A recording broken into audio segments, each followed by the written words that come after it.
of Sub Club Live. We're going to be doing these pretty regularly, hopefully on an almost weekly basis, maybe a bi-weekly-ish basis. And I'm super excited for our first guest. He's someone I've had on the podcast previously, and spoiler, he just joined RevenueCat. His first day was Monday. But I had asked him to host a workshop at App Growth Annual before I even knew he was joining.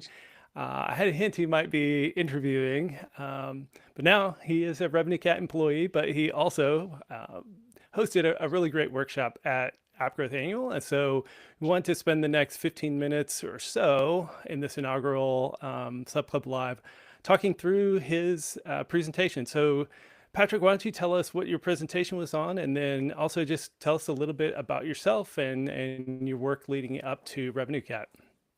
Yeah, so maybe going in reverse. I've been focused on the mobile portion of my career, been in mobile for about 10-ish years now.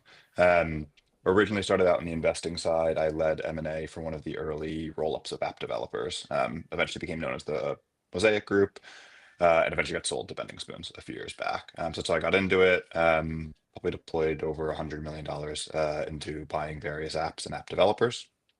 A couple years into that, I switched to an operating role running two of the developers I helped acquire. One was called Teltech Systems, flagship app was RoboKiller, and another was called iTranslate, flagship app called iTranslate.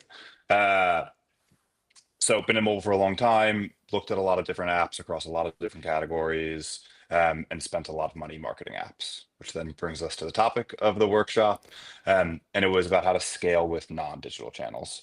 So the core persona this is meant to talk to is you have a mid-sized to large app. You've been marketing well on ASA, Meta, and Google for some time, but you know that you're starting to hit ceilings on those channels. You're starting to see diminishing returns, and now you're looking to kind of like outside of those big three. What should you think about next in order to scale your marketing and continue to scale the growth of your app? This does focus on non-digital channels, so it won't touch on other social media networks like Reddit or TikTok, or X or things like that. There's some that blur the line, like connected TV, that we will talk about, but for the most part, it's going to be non-digital, non-performance marketing channels, which can be quite impactful for apps.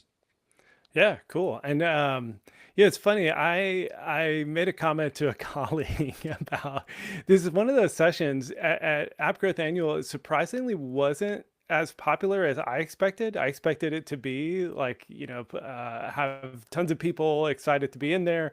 And, as expected, Thomas's workshop and others were super highly, sought after and things like that.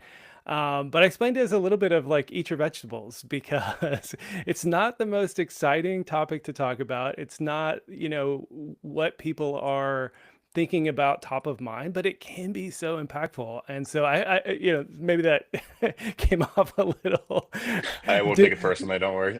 demeaning to the topic, but the whole point though is that like you need it, and it can be super powerful and helpful, even though it's not like the most exciting thing. I mean, it's easy to eat ice cream, but that's not gonna get you far.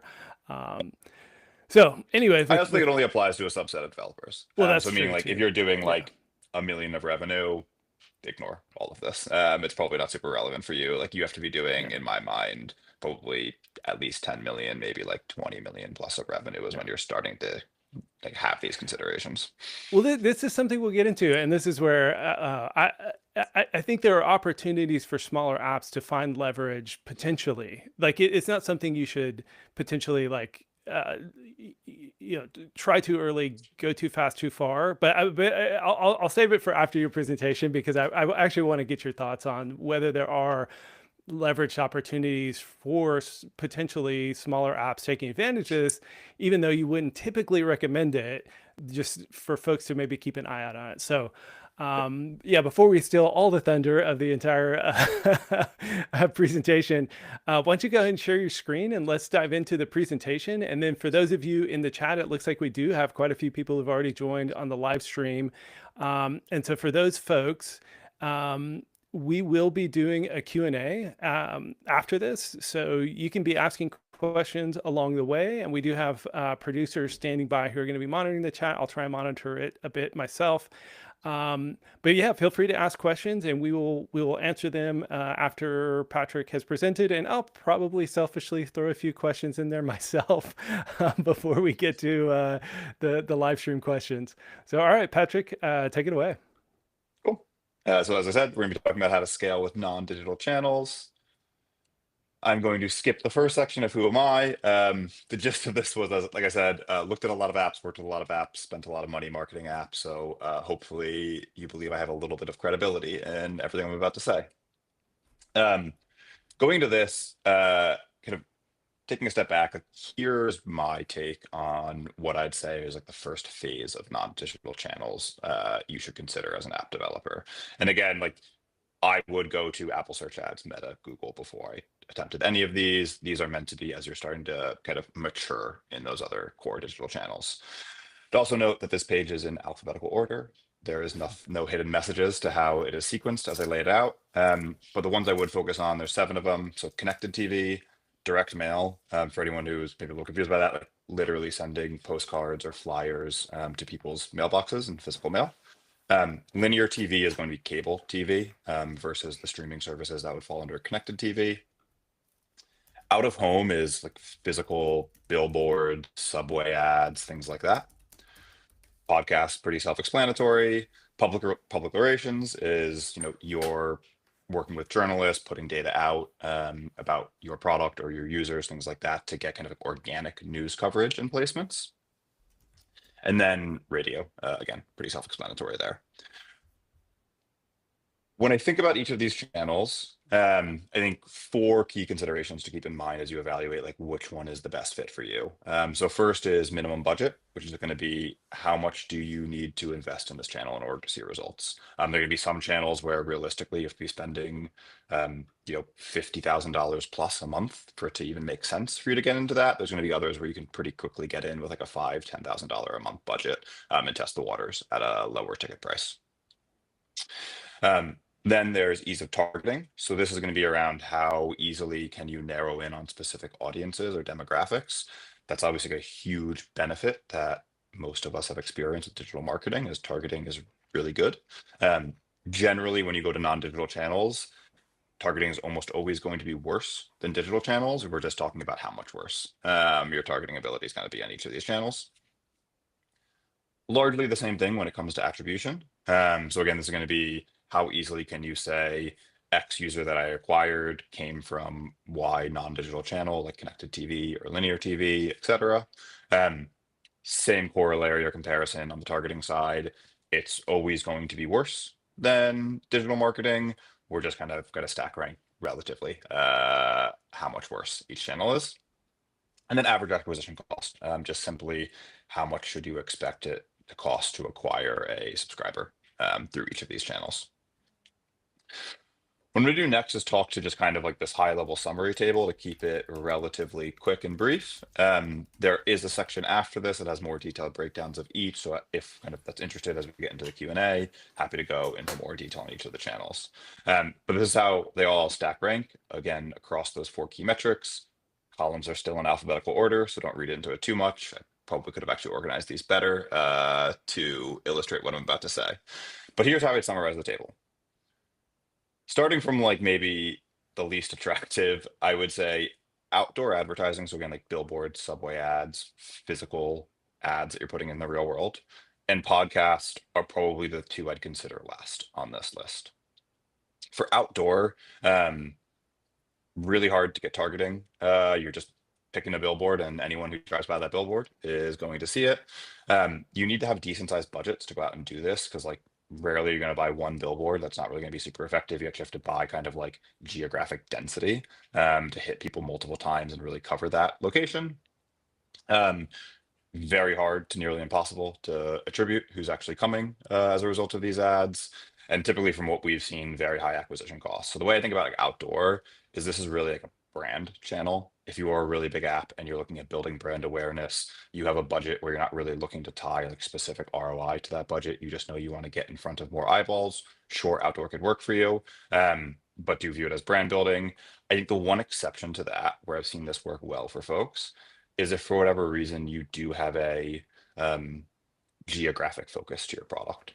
So, for example, if you think about like home service platforms like a Thumbtack, um, they go typically like city by city as they think about expanding because they have to build up both a population of service providers and a population of users and have that marketplace matching happen. For something like that, where you say, okay, we're going to launch in Austin this month, and we really want to like light up that market and generate a lot of service providers, generate a lot of customers. Outdoor actually maybe makes sense in that context because you say, I am really just focused on the city, and you can get a high degree of density and visibility in that city quickly by using outdoor advertising.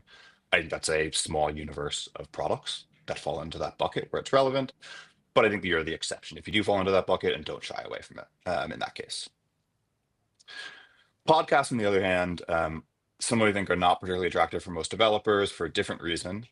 The main reason here is they're expensive. From what we've seen, CPMs are quite high on podcasts. I have theories on why that is. We can get into it in the Q&A. And that makes them pretty unattractive.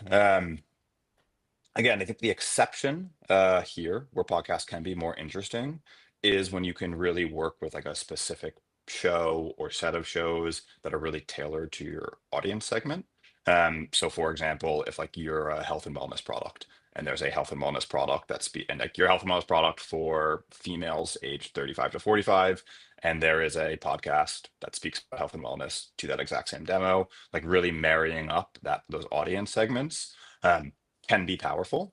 I think the challenge and why this is a hard channel to make work is the inventory on podcasts has largely shifted to more of like a programmatic structure, where you're just like buying 15-second or 30-second clips. You don't have as much control over what shows you're showing up on, and it's less native advertising in the shows, meaning like the podcast host integrating the pitch into their product and like or into the podcast and actually saying it themselves. It's much more the podcast cuts, an ad runs for 15 seconds, podcast comes back. Um, that makes it less integrated, lower converting, and makes the acquisition cost even more challenging as a result. And that's not even getting into the fact that like I think the vast majority of people can really easily just like skip through podcast ads because the UX and something like a Spotify makes that very easy to do. So for that reason, I think again, like, there's maybe some exceptions where you can strike more of like a sponsorship or partnership deal with a podcast where like you're natively integrated, you know there's really strong audience overlap. That could be interesting, but by and large, this is going to be a very expensive acquisition channel for most products, and I'd stick away from it. Um, one that falls in a similar bucket of only working for some products, but I'm much more optimistic on and positive on is PR.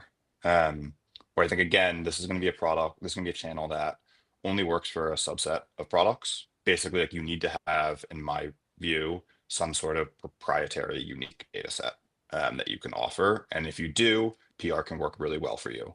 It can work well for you because it's very low budget to run. Um, it can get really broad reach, and therefore you get really low acquisition costs. Like this can basically come in and look and feel a lot just like organic traffic that you're getting for free. Um, as one example, actually on a product I used to work on, RoboKiller, we had a really strong PR flywheel, got a ton of organic installs as a result of it. And the way we achieved that was our product was a spam call blocker.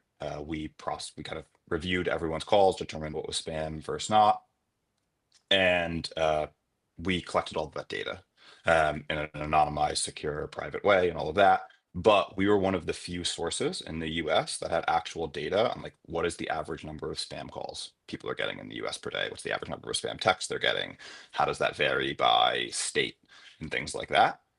So we made an effort to actually regularly publish. We do monthly press releases where we'd be like, this are last month's numbers, how they've changed. We would do twice a year, we would do like big reports around this, and we maintain relationships with a lot of reporters. What this looked like internally was we had one person running this whole operation on a relatively reasonable salary, and the ROI on that looked phenomenal for us. But again, it worked because we had unique and proprietary data that journalists wanted.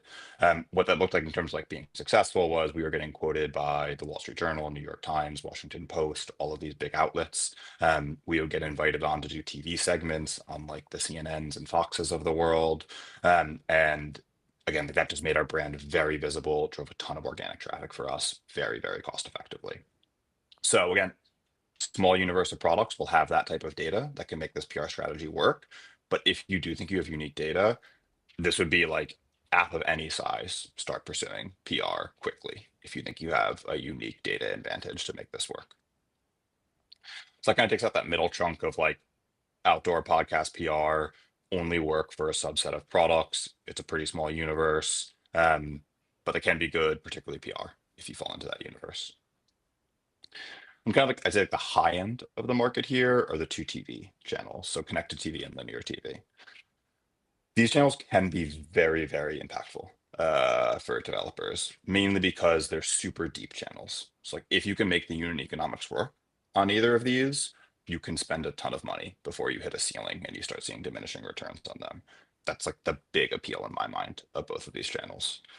I think the key difference and trade-off as you think about which one to start first is connected TV, since it is relatively digital or entirely digital, you tend to get better attribution on connected TV. There are some like platforms, for example, that'll integrate with your MMP, and you could do some degree of attribution that way.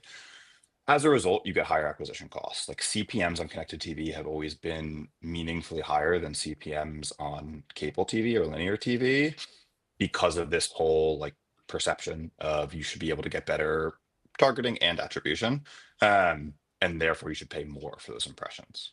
In practice, what I've seen is it doesn't actually net out that way. And you just get much higher subscriber acquisition costs on connected TV, mainly because like they haven't really delivered on the promise of actually having in practice much better targeting in particular, and attribute and like optimization on the optimization side of attribution of really being able to like build lookalike audiences and narrow in.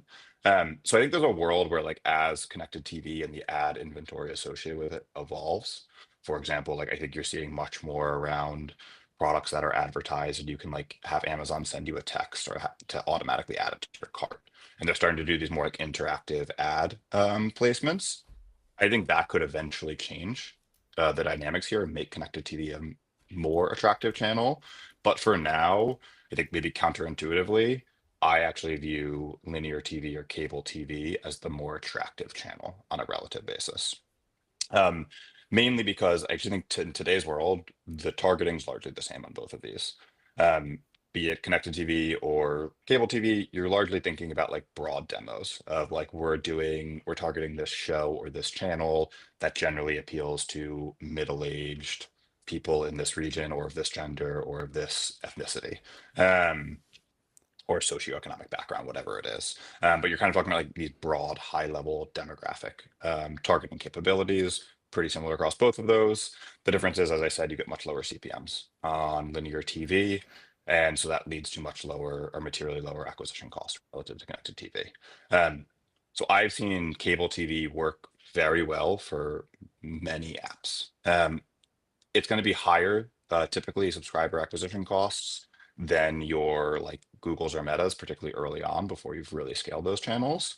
But it can be super powerful. And if you have like a subscriber LTV, I'd say north of $50. Probably, definitely, if your subscriber LTV is north of $75, linear TV is a channel you should take very seriously and consider. As one like tactical point to add on to that, there's like kind of like three high level ways you can buy linear TV ads, two of which are materially more attractive, one of which is like the one I would strongly recommend.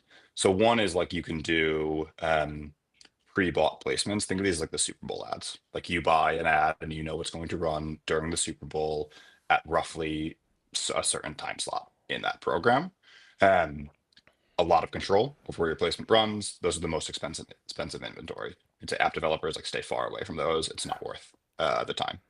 Second is you can buy like a kind of like toned down version of that where it's like channel and kind of like rough day parts. So you may not have as much granularity over what placement you're going to get, and you're going to pay a bit cheaper CPM for that, but you still have the control of saying like, okay, I want to be on this channel and I want it to be like in the nighttime or the evening day part on this channel. I think that one is one that can work. The one that's actually really is you can buy remnant inventory on linear TV, which is basically take any channel, say like a CNN, for any given show, they typically don't sell 100% of the ad slots that they're going to show. So there's some degree of like towards the tail end, like last minute, like basically stuffing any unused inventory, and that's what we call remnant inventory. And so that's a more of like an auction process, and that's where you can get actually quite low CPMs on these ads. You do get some weird viewing times, like you may show up at like a 3 a.m. like home shopping network type experience, but we actually saw a really good conversion. The actual acquisition costs were better and lower than when we were doing more controlled buys. So even though it's typically like lower converting, the much lower CPMs offset that. So I would say if you're going to test one of the TV channels, I would test linear TV first, and I would test it via a remnant buying strategy, and then kind of like work your way up the value chain from there. Lastly, to close things out, what we're left with is mail and radio. Radio, my honest take here is it's like a fine channel. There's some value there. Similar, you can do remnant buys, so like linear TV, you can get pretty cheap CPMs. I haven't seen this be a huge driver of growth for anyone, but I've seen it be like a fine secondary channel for folks. Alternatively, I think direct mail is one that's very underrated in like digital technology companies generally, and app developers are no exception there. We saw a ton of success with digital mail. You're going to have to work with an agency to do this, or I would recommend working with an agency to do this. It'll make your life much simpler because they'll handle like producing the mailers, actually shipping the mailers, and all of that. But the reason this is great is you can do it pretty cheaply. Like you can launch a campaign with like 20K budget. You could actually get really good targeting. There's like a ton of databases that have at any given address, like who are the people who live there, what's their income level, what's their age, a bunch of information around them. So you can craft pretty tailored audiences on those demographic characteristics and target the mailers to them.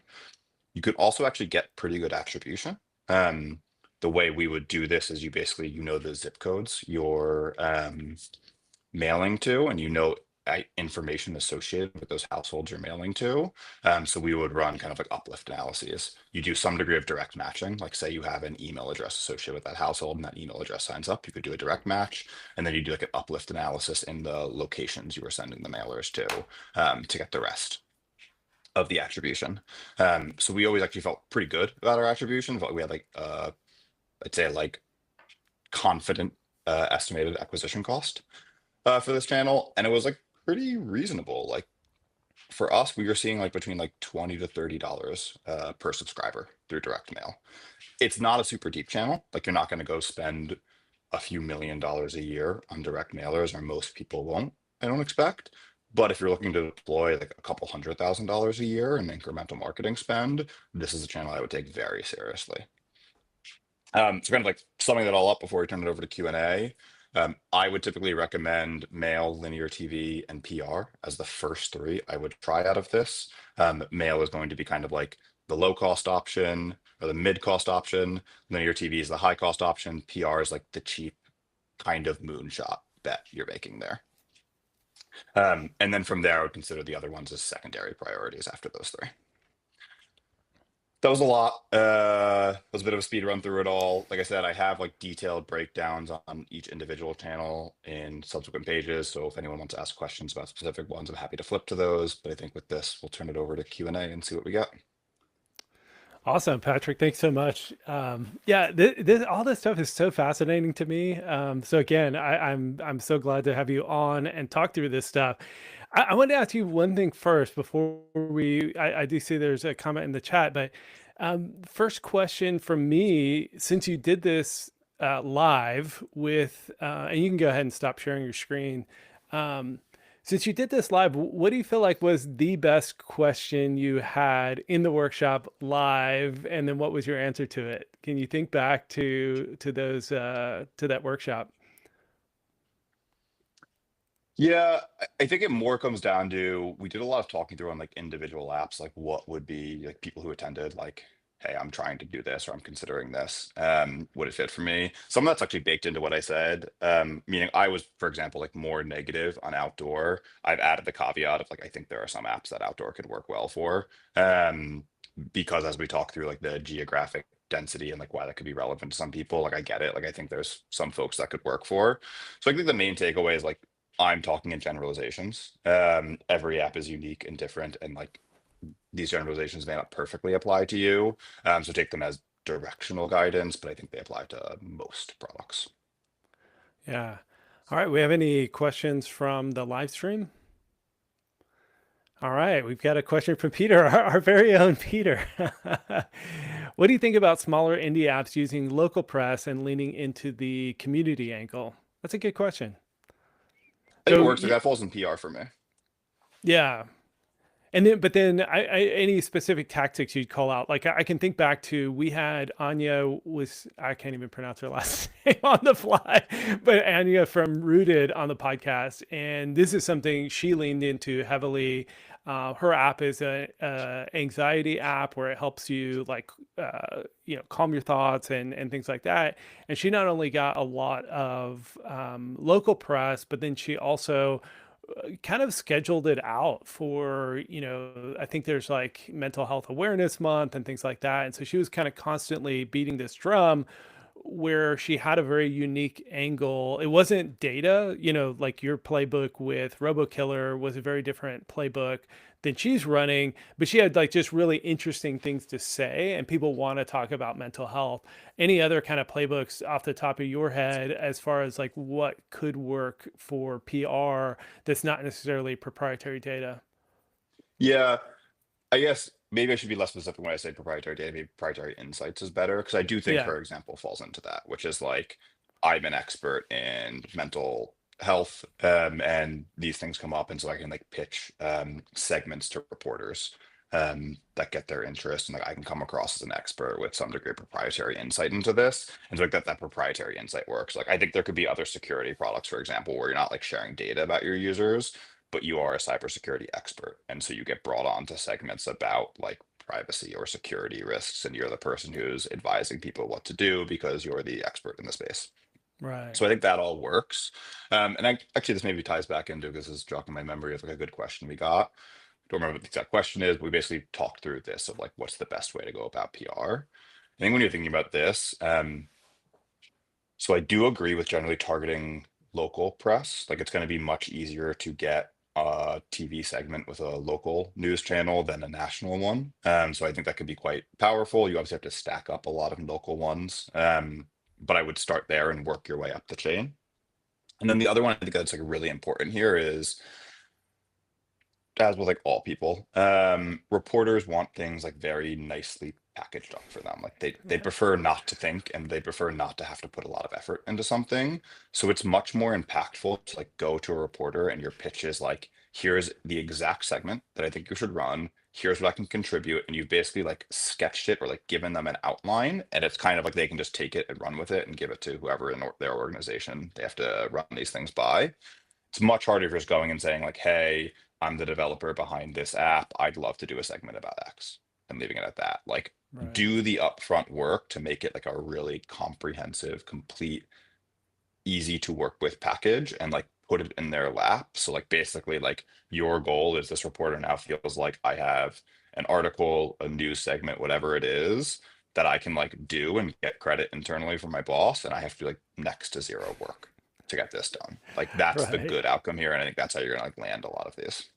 Yeah, and I think the key there, and this is advice I've shared a lot because PR has been one of my strategies over the years, and I will say in 2025, it's way, way, way, way, way harder to get PR than it was, a decade ago in the app space. Because a decade ago, it was just fun to talk about apps, and so the advice I give folks is to think about the very specific audience that writer individually is speaking to, and think about what makes a good story for them, because you can package it up and be like, oh yeah, TechCrunch should talk about my app because of X, Y, and Z.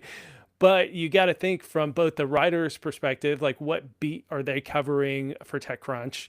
Then you got to think about the TechCrunch audience, like what kind of things is TechCrunch audience actually looking for? And the audience generally doesn't care as much about apps anymore, except in very specific cases where it's something really innovative, something really new.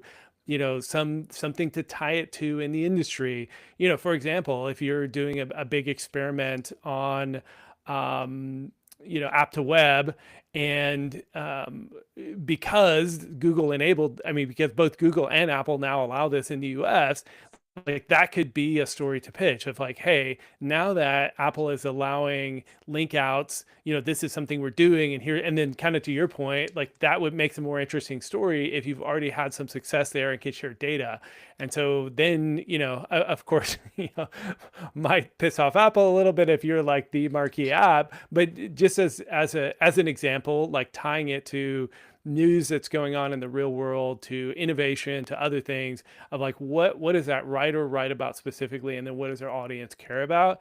And the whole Apple v Epic thing is something that sites like TechCrunch have covered in depth. And it's actually, we use this playbook with RevenueCat. We have, I think, one or two different articles in TechCrunch this year because we launched a product around that app to web. So yeah, I think it is such a fascinating channel to me, because it's something I've done a ton over the years. But it is hard, and Yeah. you do have to put in that work ahead of time, like you were talking about. Yeah. And to your point, I don't think what lands anymore is like I have this cool app, talk about my Yeah, app. It has to be like your app is almost like secondary to the story. And like what you're really going for is someone's going to be reading an article about something else and they're going to see your app name mentioned 3 or 4 times in the article. And like after the fact, be like, oh, maybe I should go check that out. The article is yeah, not really going to be about like your app and what it does. yeah. I wanted to ask you another question, and if anybody in the chat wants to ask questions, we will wrap up pretty soon. So speak now or forever hold your peace. But I wanted to drill down on mail because that's when said did have some of the higher potential. Mhm. Um, and when I think you shared it, but I don't remember off the top of my head the exact minimum budget. But at what phase do you think apps could start thinking about this? Because it is such a low barrier compared to these other opportunities.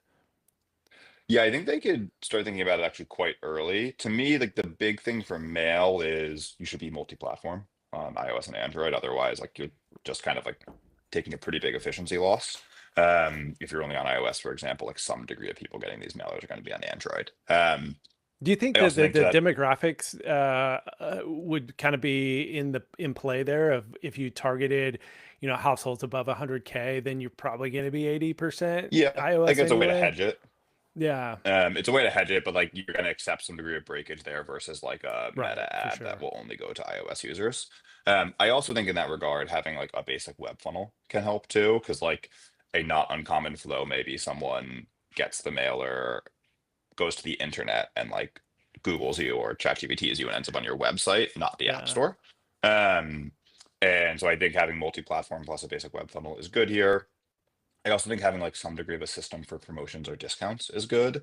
A lot of times what would work quite well with the mailers is it comes with some sort of discount. So it's like scan this QR code or enter this promo code to get 20, 25%, whatever the discount is off. So like having that system in place to be able to offer it to like be the hook to get someone to take action um, can be very appealing. So I think like maybe from like a technical product perspective, like those are the things I would think about.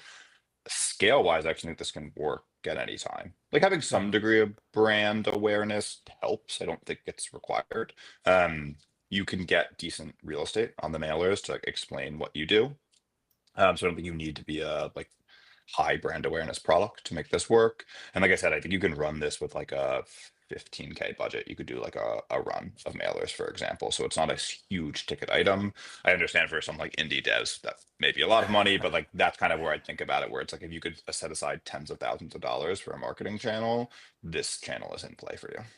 Nice. And then what's the specific formats you experimented with? I mean, I'm thinking about my own mail, and everything from like you get inserted into a packet of like savings packet where it's a whole envelope you open and it's just like coupon after coupon after coupon basically. There's also the like smaller postcards and larger postcard kind of style things. Were there any particular ones that you would say this is where you should start? Yeah, so we always did like I guess like just like kind of us as a distinct mailer. So to your Right. first one example you did, like you can do kind of like package buys where you're one of many. Either like there's multiple postcard or mailers stuck in an envelope together, or it's like one page and there's like a lot of different boxes of different products on it. We stayed away from that under the assumption it was going to be really poor conversion rates on Yeah. that. And we wanted the more real estate to kind of demonstrate what we did because we didn't have crazy high brand awareness. So we did our own mailers. We experimented with different formats there. So it's like very basically like small postcard, bigger postcard, or like a trifold brochure where it like kind of folds out and there's multiple pages in there. We ended up mostly using the small postcard because like the basic premise is like the bigger the thing you're mailing, the more expensive it is to print and ship it. So like your costs go up as you try to do like a bigger postcard or a threefold thing. We didn't see any real conversion rate gains by getting that incremental real estate. Like we felt like we could get our message across perfectly well on a small postcard. So we would do that. It comes as like a postcard, not in an envelope, goes in their mailbox, they get it. Again, we would do kind of like brand imagery. We would have a kind of copy on there that's like the pitch of the value prop. And then we would typically do some combination of like having a QR code they could scan that would take them to a web funnel. We'd also put like app store logos on there so they knew they could go download it. And like I said, almost always used discount for these Right. mailers as like the hook that would get them to go and actually convert. What was the hook? What apps did you find the most success with there at AIC with this strategy? And then what was the hook? Like how do you in a postcard communicate the value prop of an app? I don't think actually dissimilar from like a meta ad, for example. Like it's actually like it's kind of like a square, and like you have like like a static meta ad. It's actually pretty similar. Like you're hitting a core value prop. We did it with a handful. We tended to test it with our larger products, because that was where we were kind of like starting to consider these channels. But every product we tested it for, it worked. So Wow. we didn't have any failures with this one. It was pretty successful. We didn't do it at a huge scale. So we would do quarterly runs. Um, so it wasn't like an always on channel for us. We basically like do a mailer. It would take kind of a month to distribute all those mailers. We'd pause for a couple months, then we'd do another run. Um, each run for us would be maybe something like 75 to 100K. So again, like we were probably max spending 500,000 per product on this a year. But again, saw pretty consistent results across a couple products doing this. Yeah. That's super cool. Well, it looks like we don't have any additional questions coming in from the audience. I could ask you like 50 more questions. I'm glad you're a colleague now. Maybe we'll do another live stream in the future or another podcast episode or something because stuff is just endlessly fascinating. I already have an idea for 2026. Remind me to chat with you about it mid next year because I've I'm I've here to got help. something I've got something with my weather app where I think it would actually be a very interesting value prop and that would come across well in a mailer. And the cool thing there is, you can go in and find the different zip codes that have a high variance in their weather and where the weather products are typically not as accurate. There's actually a report that comes out, and so I could actually target to the specific areas where weather is more variable, where people might, then be more interested in a weather app and then be more Yeah. interested in this very specific thing I'm working on for my app. And you would even do like different mailers to different regions. So like if Right, you're sending it to right, like Florida, you could talk about hurricanes. If you're sending it to right. California, you could talk about wildfires. So like you can get that targeting. One thing I left out is for both mail and linear TV, like keep in mind it's going to be an older demographic. Typically, like Right. young people don't really know Open the what mail, physical look mail at it. is. They don't really watch cable TV. So like you're going to inherently skew older on both of these channels. But like Yeah. also my experience has been you get much higher LTV from older subscribers. So that's not a Yeah. bad thing. Yeah, totally. All right. Well, thank you so much for joining me. This was really fun, and I think for a test of the Sub Club Live, I thought this was like incredible content, and so we'll probably clip some of this out and definitely leave this up live for people to check out after. Leave it up on the Sub Club channel for people to check out after the fact and dig in a little deeper. So yeah. Thank you so much. You can visit the Sub Club website. Looks like we've got a little banner that popped up for that. But yeah, thanks, Patrick. It was so much fun, and we'll end it there. Thanks for having me.